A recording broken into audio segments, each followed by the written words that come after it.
New England settlers in the 1700s were the first to braid strips of used clothing and then sew them into rugs.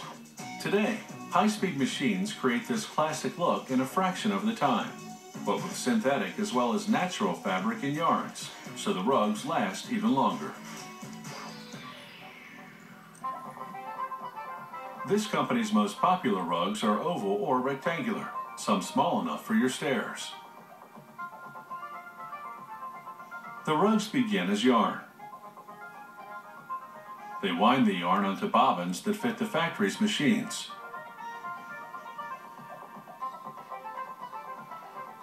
The yarn ranges from pure wool to a blend of wool and polypropylene. That makes the rug durable even outdoors.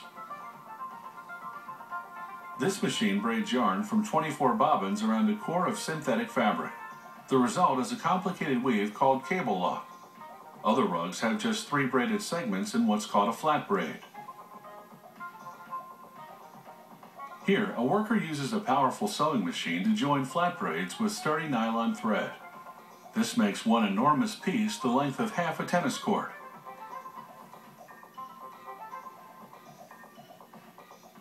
The piece moves along a conveyor to an automated rotary saw that cuts it to size. The saw passes twice to ensure a clean cut through the 1-inch thickness.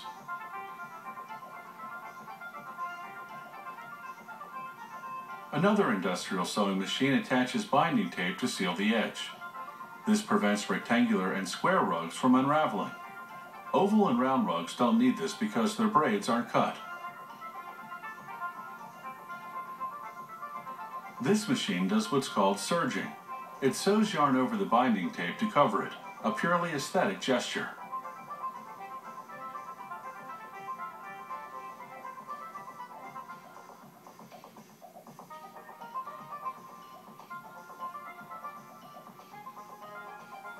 To make fabric rugs, a seamstress joins several pieces of different fabric along one edge. They're a cotton and polyester blend that's durable and easy to wash. The more patterns, the more complex the rug will look. After they wind the fabric into a roll, a rotary saw cuts the roll to make strips that are 1 inch wide.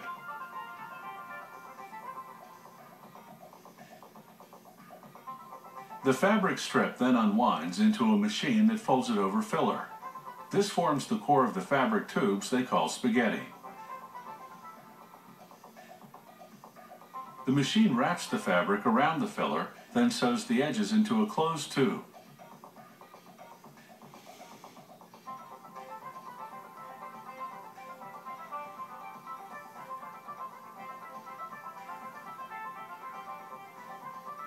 Rollers guide the spaghetti out of the machine and onto bobbins.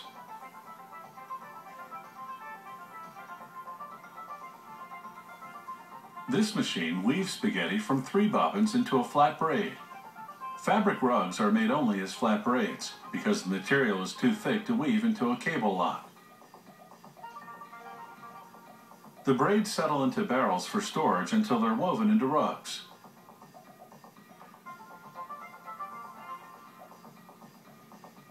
Sometimes, mats are assembled from a variety of braids for a different look.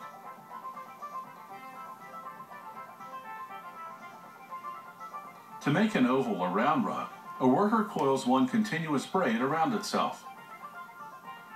At the same time, she sews each braid to the next.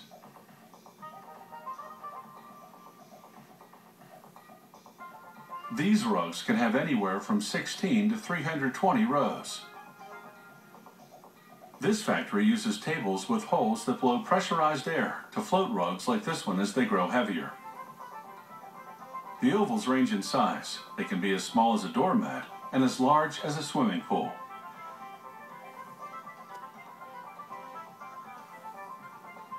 But when the rugs get really big, some extra help may be required. It takes her about 2 hours to sew together one of these huge rugs. Lastly, the worker staples a tag to the rug that reveals the style and size before the rug heads off to shipping. Perhaps more than any other floor covering, these rugs don't just lie there. The variety of styles and shapes means they really tell a story at your feet.